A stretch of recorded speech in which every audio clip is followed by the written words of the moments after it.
Okay, well, put your dicks away. Your mother is here.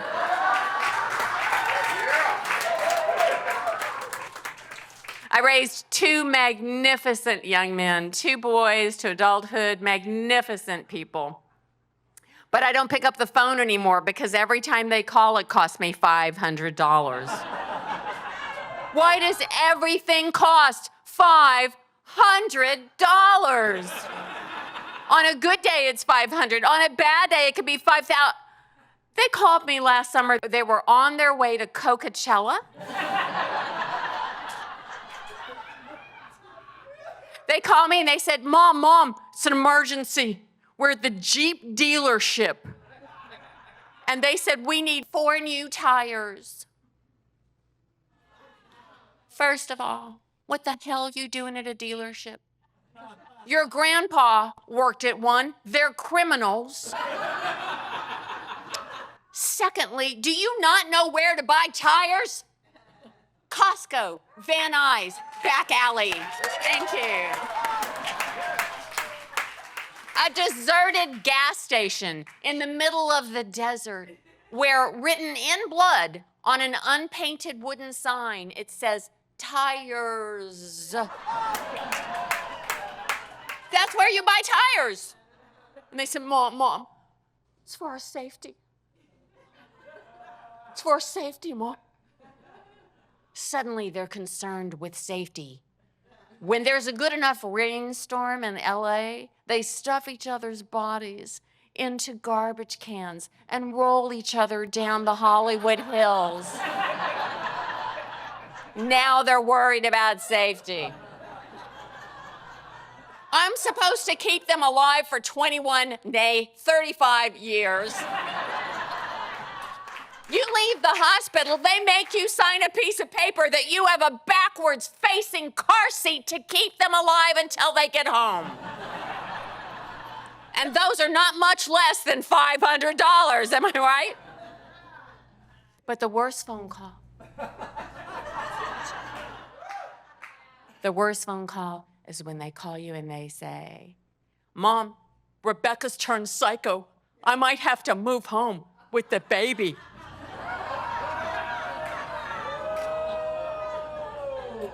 No. Here's $5,000. Get couples therapy. Buy her some jewelry, you dumb shit. Don't move home. Mommy's just starting to have sex again. Raising boys is so different than raising girls. Anybody here grow up in a house full of boys? Thank you. 14 stitches, 12 stitches, broken collarbone, slid off kneecap. Everybody says that. It was pretty gnarly. Boys are so different. On any given day, there's a blood-curdling scream coming from some part of the property. One day I heard a blood-curdling scream. I go running down the hall. This time it's my husband pointing at the 2-year-old. And he says, your son just grabbed my dick. I said, what? He said, he got in the shower with me, and he looked up, and he skin-bagged me. He went, butter, butter, butter, butter, butter, butter, butter, butter, butter. I started laughing. He said, that's not funny. I said, it's pretty funny. And he said, no, I'm worried. And I said, what are you worried about? And he said, do you think he's going to be gay? To which I said, well, he's 2, first of all. And secondly, and much more importantly, is that what you think gay people do?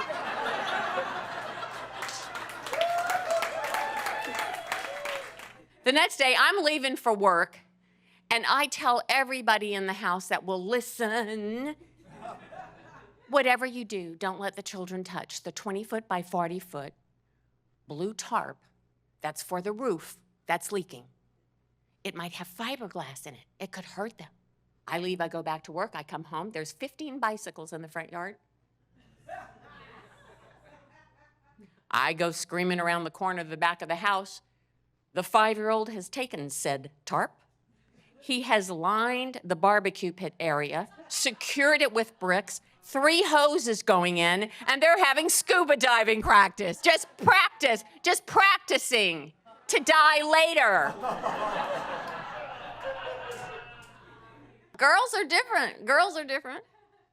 One day, the neighbor's girl was over. This darling little 3-year-old named Mary came over. She ruled the neighborhood. And my 2-year-old, I hear a blood-curdling scream. So I go running down the hallway, and this time it's Charlie. And he's standing there screaming, and his tears just rolling down his cheeks. And he points to Mary and says, "Toy!" And I didn't think he was objectifying women quite yet.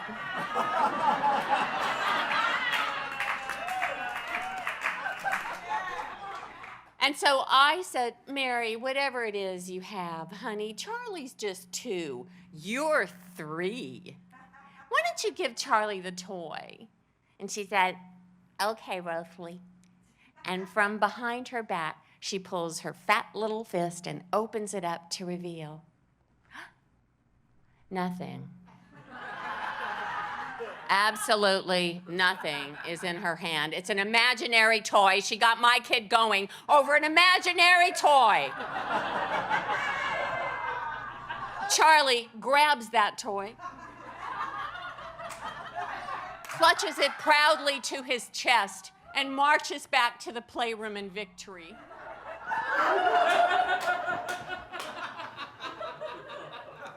Mary looks up at me and winks. She winked? Oh, she's gonna be fine as a woman. I don't need to. She got my kid going over an imaginary toy, just stuff she made up in her head. We make up shit all the time, not the rape stuff, that's real, but the rest of the stuff, imaginary. Like, we can have a dream and it's still your fault. We just dreamed it and it's your fault. I'm mad at you all morning of that dream I had that where you know what you did in the dream. People having kids. Let's just talk for a second, real talk. Babies, sweet little innocent babies. So many people having babies because they have hope.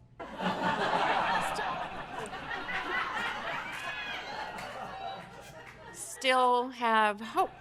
I don't know why all parents are so proud of their kids. We had a neighbor just had a baby. I went over with my little stretchy Carters. You got to bring them. Brought them the present. And I saw their baby girl, and I just said, "Oh, y'all, she's so adorable." And they said, "Oh, she's so good. My baby's a good baby." Daddy leans in over the shoulder. "That's a good baby. We had a good baby."